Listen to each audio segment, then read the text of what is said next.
State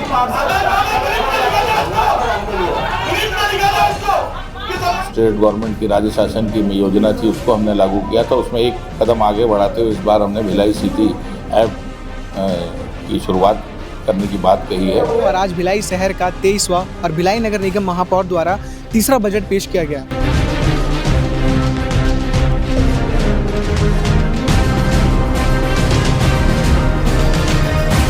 इस बार 718 करोड़ का budget पेश किया 2024-25 के लिए, और आज के बजट सत्र में उन्होंने 90 करोड़ का बजट पेश किया।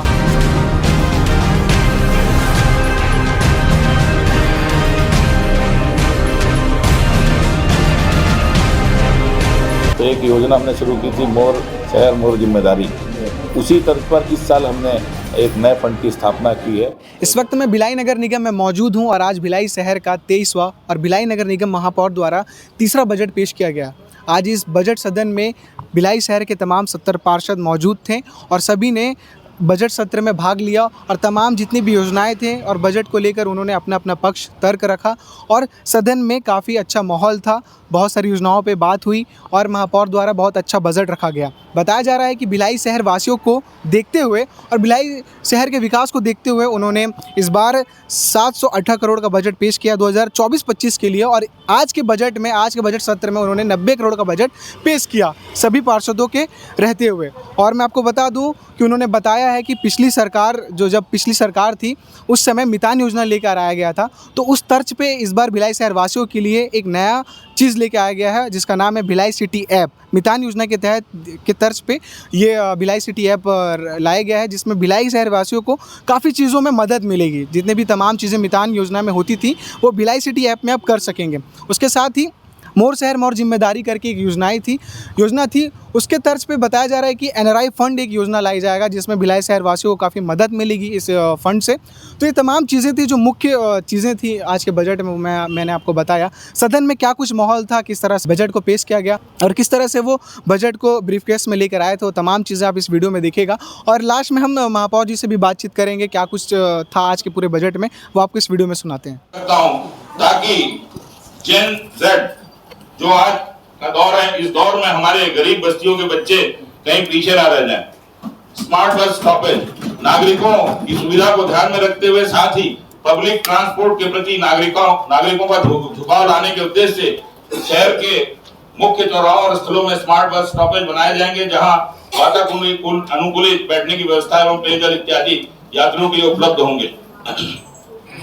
भिलाई सिटी ऐप आधुनिकता के इस दौर में अपडेट और हाईटेक होते युग में हमारा अपना शहर भिलाई भी हाईटेक होने जा रहा है। इस योजना की शुरुआत के साथ ही अब ऐप के माध्यम में भिलाई की जनता सीधे अपने म्युनिसिपल कॉर्पोरेशन से जुड़ सकेगी, जहां इन्हें ऑनलाइन टैक्स अथवा शुल्क भुगतान, digital property ID, tanker booking, नल जल सफाई से जुड़ी सभी सुविधाएं एवं शिकायतें ऐप के माध्यम से किए जाने की सुविधा मिलेगी।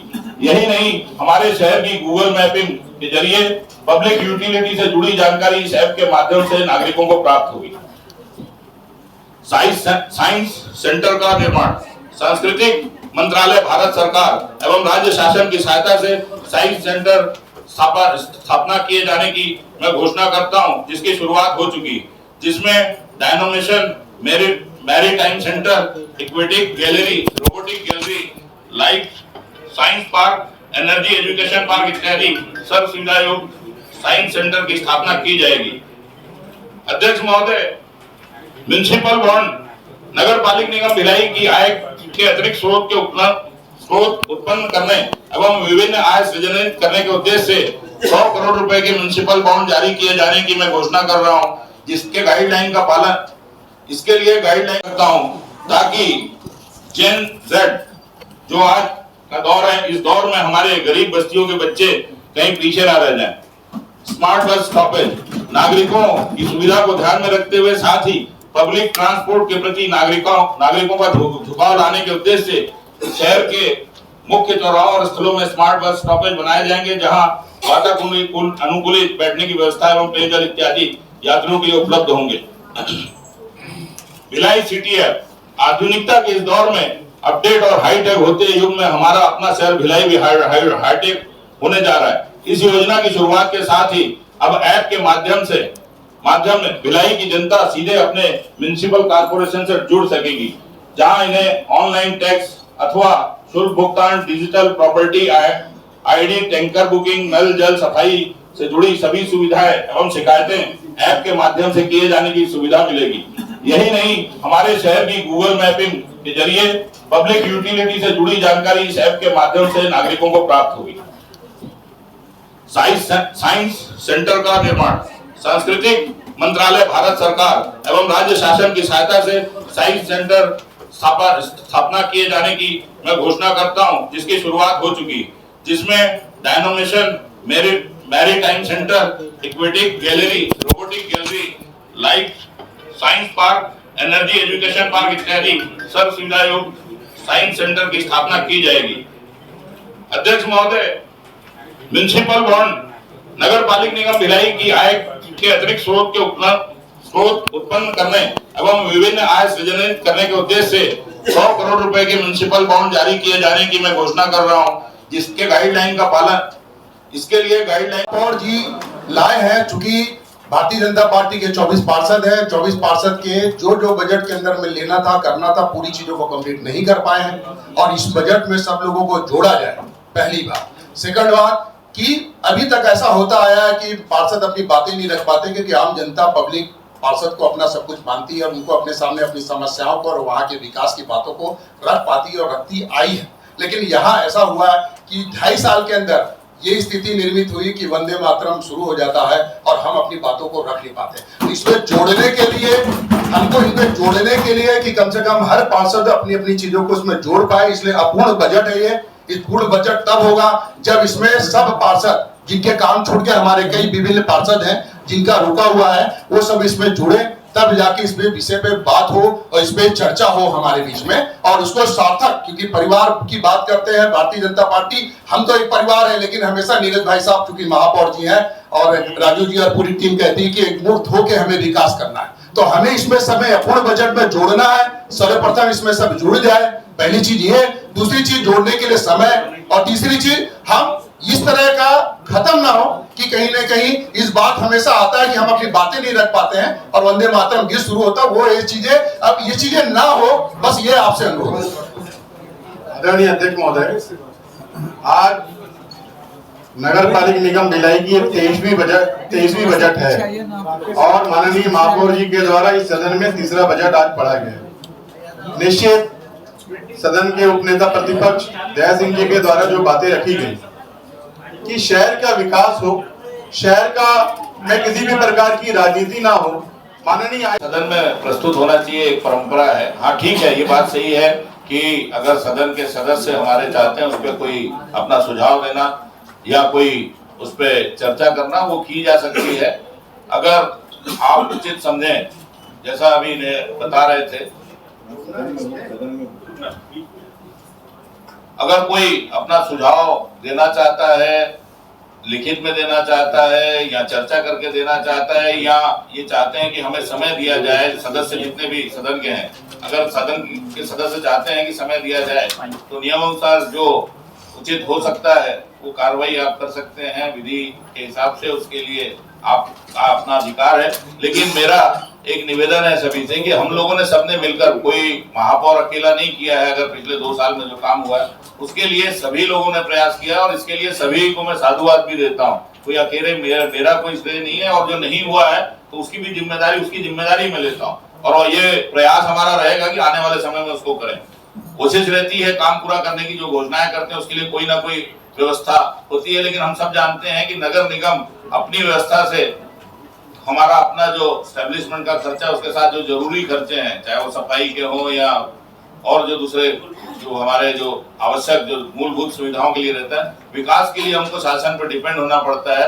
कभी पैसा आता है, कभी कम आता है। पिछली बार भी स्वीकृति बहुत सारी आई थी।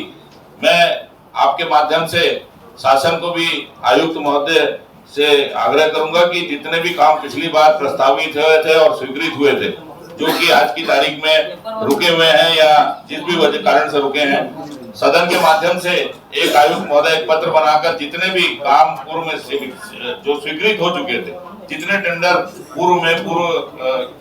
चुनाव के पहले पूर्व जो सरकार के समय स्वीकृत हुए थे और अभी वो रोके गए हैं या उनको किसी वजह से पत्र के माध्यम से जानकारी जो मुझे मिली है, हम सदन की तरफ से पूरे उन सभी कामों का प्रस्ताव बनाकर पुनः शासन को भेजे और स्वीकृति के लिए शासन को हम लिखित में भेज दें, ऐसा एक मेरा आग्रह है। और बाकी सदन का तो निर्णय आपका विधि के अनुरूप जो होता है आप निर्णय ले सकते हैं।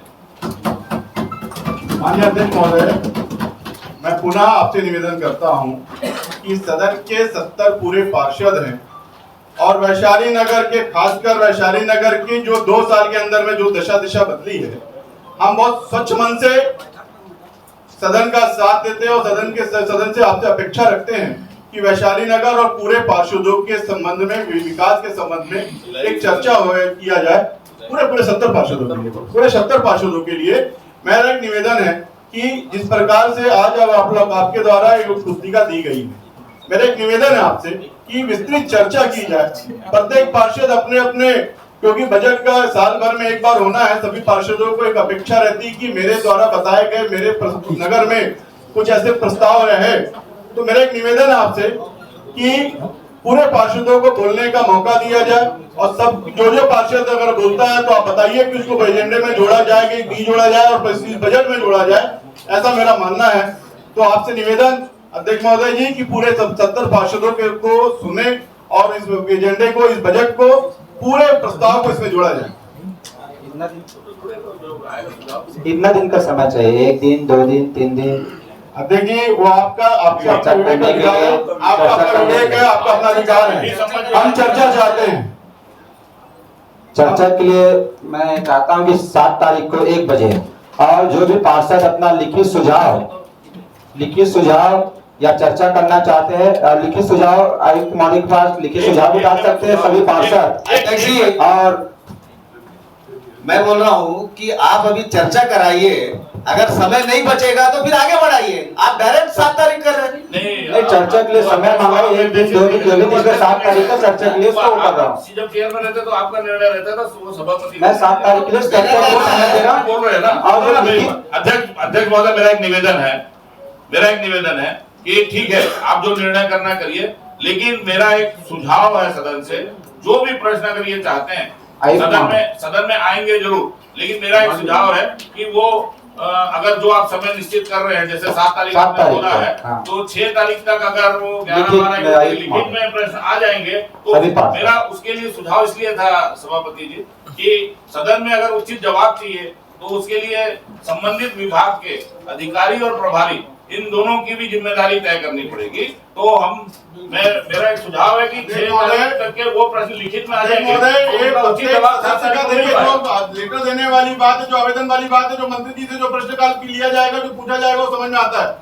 लेकिन अगर एजेंडे में अगर जोड़ना है हमको, उसके लिए कौन सा आवेदन नहीं देना है, जो भी अपने को लिखित करना है, उसको सुझाव देना है, उसको जोड़ना है, उसको एक हमारे पास लिखित में दे सकते हैं।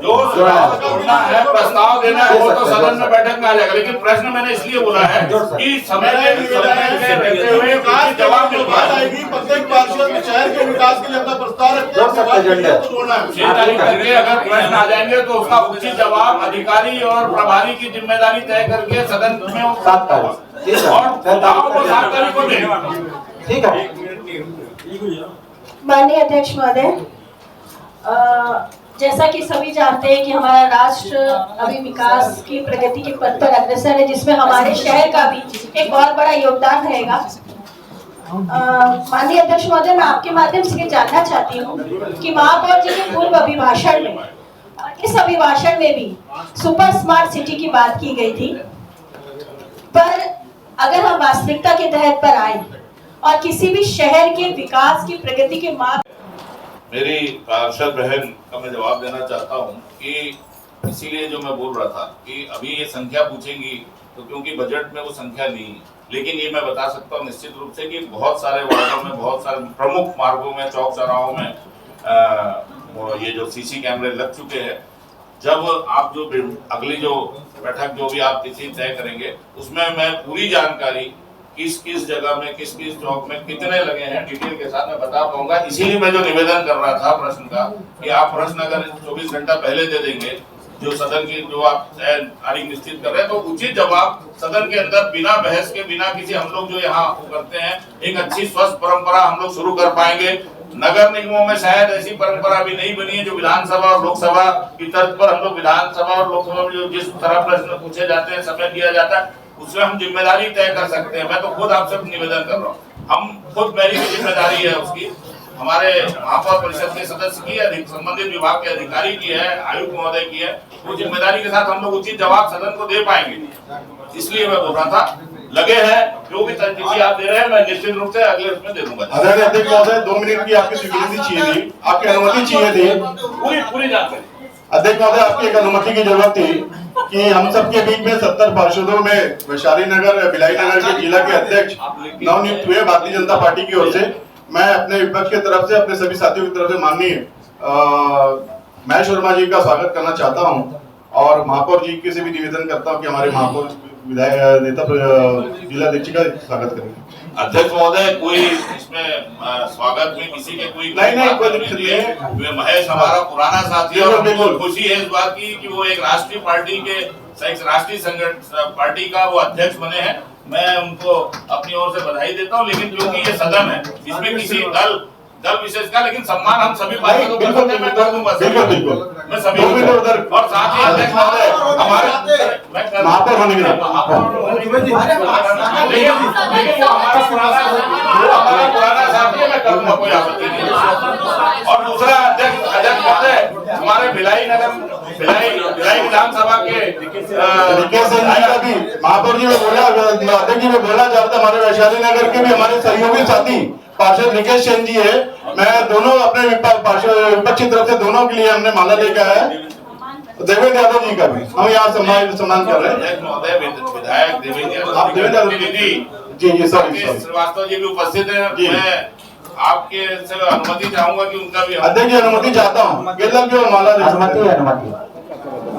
ये लगभग 90 करोड़ के लाभ का, 90 से 92-95 करोड़ का लाभ का बजट है और कुल बजट 718 करोड़ का था, जो कि शहर के विकास और मूलभूत शहर वासियों की मूलभूत ज़रूरतों को देखकर, शहर के विकास को देखकर बनाया गया। शहर विकास को लेकर जो ज़रूरी मूलभूत जो आवश्यकताएं रहती है शहर वासियों की, उसको तो ध्यान में रखा ही गया है। शहर के विकास को ध्यान में रखते हुए जो आज के इस नए भिलाई बोले नए देश के बारे में बात करते हैं, उसमें हम बहुत सारी ऐसी चीज़ों को हमने इस बार लिया है, जैसे भिलाई सिटी ऐप। उस सिटी ऐप के माध्यम से जितनी नगर निगम में सेवाएं हम दे रहे हैं, उन सभी सेवाओं को घर बैठे ही शहरवासी उस ऐप से जुड़कर उन सेवाओं का लाभ ले सकते हैं। चाहे वो उनको सफाई की शिकायत हो, पानी की शिकायत हो, या अपना टैक्स पटाने की बात हो, या कोई प्रमाण पत्र की बात हो। पिछले कार्यकाल में मितान योजना जो स्टेट गवर्नमेंट की राज्य शासन की योजना थी, उसको हमने लागू किया था। उसमें एक कदम आगे बढ़ाते हुए इस बार हमने भिलाई सिटी ऐप की शुरुआत करने की बात कही है। इसी तरह और भी बहुत सारे शहर के विकास को लेकर हमने इस नए बजट में जोड़ा। विदेश में रहने वाले भिलाई के जो नागरिक हैं, वो एक फंड आपने जारी किया, उसके बारे में देखिए, मैं उस NRI फंड की बात जो मैंने आज बजट में की है, उसमें मैं आपको बताना चाहता हूँ कि इसी भिलाई में हमने जन्म लिया है और मेरे साथ चाहे वो नर्सरी उस ज़माने में नहीं होती थी, पहली क्लास से लेकर ग्रेजुएशन तक मेरे साथ मेरे बहुत सारे साथी हैं जो विदेशों में आज बहुत अच्छी जगहों पे, बड़ी जगहों पे हैं, आर्थिक रूप से बहुत सक्षम हैं। और जब वो भिलाई के बारे में मुझसे बात करते हैं तो बहुत भावुक होते हैं। और वो जब उनको पता चला कि मुझे इस अवसर मिला है इस भिलाई का महापौर की जिम्मेदारी का, तो उन्होंने अपनी तरफ से मुझसे बात की। पिछले 1.5-2 सालों से लगातार मेरे संपर्क में है और उनका ये बोलना था कि अगर हमको अपनी भिलाई के लिए कुछ करने का अवसर मिलेगा तो हम उसमें सहभागिता, अपना योगदान देना चाहते हैं। तो मुझे ऐसा लगा कि क्योंकि हम लोगों को विकास को लेकर कई काम ऐसे होते हैं जो शासन से भी हमको राशि उपलब्ध नहीं हो पाती और हमारी अपनी जो आर्थिक व्यवस्था वो भी नहीं होती। तो मैंने उनसे चर्चा की थी, उसमें 4 लोगों ने तो लिखित में मुझे पत्र भी दे दिया है कि हम अपनी तरफ से जो सहयोग आप मांगोगे हम करेंगे। तो 4 लोगों का तो मेरे पास कंफर्मेशन भी है, तभी मैंने इस फंड की बात की है। अगर ये फंड हम बना पाते हैं, निश्चित रूप से आने वाले समय में हम लोग कुछ काम कर पाएंगे। पिछली बार हमने शुरुआत की थी शहर के उद्योगपतियों को, शहर के ऐसे लोगों को जो शहर की अच्छी सोच रखते हैं, कुछ अच्छा शहर के लिए विकास की दिशा में आगे बढ़ते हुए देखना चाहते हैं। तो एक योजना हमने शुरू की थी, मोर शहर मोर जिम्मेदारी। उसी तर्ज पर इस साल हमने एक नए फंड की स्थापना की है, एक NRI फंड। इस फंड की स्थापना के पहले हमको राज्य शासन और केंद्र शासन की गाइडलाइंस जो हैं, उसके नियम और कानून जो है उसका पालन करना पड़ेगा। उसका पालन करते हुए जो इसमें आगे बढ़ना होगा, हमने इसलिए आज ये प्रावधान रखा है कि हम इस पर आगे बढ़ सकें। तो आज 4 मार्च को भिलाई नगर निगम शहर के लिए, भिलाई नगर के लिए, भिलाई शहर वासियों के लिए बजट रखा गया। आपने महापौर जी को सुना होगा। आपको बता दूं कि इसके बाद का जो प्रश्नकाल सत्र है वो बताया जा रहा है कि 7 मार्च को 1 बजे रखा जाएगा भिलाई नगर निगम में ही। तो तमाम ये चीज़ें थी बजट को लेकर, क्या कुछ खास था आपने इस वीडियो में महापौर जी को सुना होगा। आगे इसमें क्या कुछ अपडेट रहेगा हम आपको लगातार बताते रहेंगे। जब तक के लिए देखते रहिए KP न्यूज़। शुक्रिया।